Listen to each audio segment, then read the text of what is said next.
হরে কৃষ্ণ। শুধু গৌর ভক্তবৃন্দ, আসছে 11ই সেপ্টেম্বর রোজ বুধবার শ্রীমতী রাধারানীর আবির্ভাব তিথি, শুভ শুভ রাধাষ্টমী। অনেকেই এখনও দ্বিধাগ্রস্ত রয়েছেন যে শ্রীমতী রাধারানীর উপবাস কয়টা পর্যন্ত, কখন পালন করবেন, মধ্যাহ্নে পালন করবেন নাকি পরদিন সকালে পালন করবেন। অনেকের কাছে অনেকভাবে শুনেন, কেউ বলে মধ্যাহ্ন পর্যন্ত, কেউ বলে পরদিন সকালে পালন করতে হবে, কিন্তু শাস্ত্রের সিদ্ধান্ত পাচ্ছেন না। এ নিয়ে দ্বিধা আর কাটছে না। চলুন, আপনাদের দ্বিধা কাটার জন্য আমি শাস্ত্রের আলোকে আলোচনা করছি, সঙ্গে থাকুন। দেখেন, শ্রী নারদীয় পুরাণ পূর্বভাগে বলা হয়েছে, ভাদ্র মাসে শুক্লাষ্টমীর সকল মনুষ্যের ভক্তিপূর্বক শ্রীমতী রাধারানীর মহিমান্বিত ব্রত করণীয়। পূর্ববৎ স্বর্ণময় শ্রীবিগ্রহে পূজা করতে হবে। মধ্যাহ্নকালে শ্রী রাধিকার পূজার পর এক ভক্ত করবে।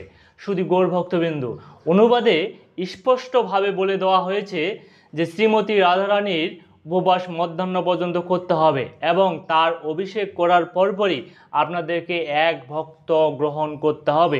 এখানে এক ভক্ত কথাটার অর্থ বুঝেন, এক অর্থ একবার এবং ভক্ত অর্থ দ্বারা বোঝাচ্ছে ভাত, অর্থাৎ শ্রীমতী রাধারানীর অভিষেক করার পর আপনাদেরকে ভগবান শ্রীকৃষ্ণের এবং শ্রীমতী রাধারানীকে অর্পিত যে মহা প্রসাদ রয়েছে সেটি একবার গ্রহণ করতে হবে।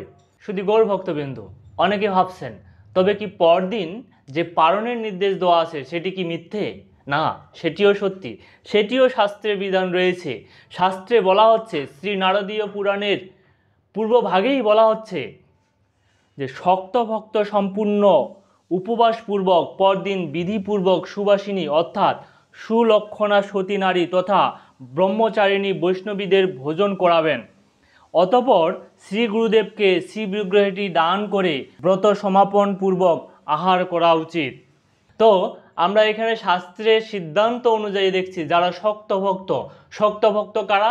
যারা পুরো দিবস পুরো রাত্রি ব্রত পালন করতে সমর্থন হবে, যারা এই ব্রত পালন করলে তাদের স্বাস্থ্যগত মানসিকগত কোনো ক্ষয়ক্ষতি বা ক্ষতি হবে না, তাদেরকে বলা হচ্ছে শক্ত ভক্ত। এই শক্ত ভক্তরাই কেবল পরদিন সকালে পালন করতে পারবে। অর্থাৎ যার সামর্থ্য রয়েছে ব্রত পালন করার, পুরো দিন পুরো রাত মিলে ব্রত পালন করার যার সামর্থ্য রয়েছে, তাদের ক্ষেত্রেই এ ব্রতের বিধান রয়েছে। এবং পরবর্তী দিন কিভাবে ব্রত পালন করবে সেটিও খুব সুন্দরভাবে শাস্ত্রে বর্ণিত রয়েছে। শাস্ত্রে বলা হচ্ছে যে সুবাসিনী অর্থাৎ সুলক্ষণা যে বৈষ্ণবী রয়েছে তাদেরকে ভোজন করাবেন এবং ভোজন করানোর পরে শ্রী বিগ্রহটিকে শ্রী গুরুদেবকে অর্পণ করার মাধ্যমে পরদিন সকালে তারা ব্রত পালন করবেন। শুধু গৌর ভক্তবিন্দু, আমরা শাস্ত্রের বিধান অনুসারে আমরা দেখলাম যে আমাদের পরবর্তী দিন ব্রত করা উচিত নাকি সেদিন মধ্যাহ্নেই ব্রত করা উচিত। আশা করি সকলের মনের যে সংশয় সেটি কেটে গিয়েছে।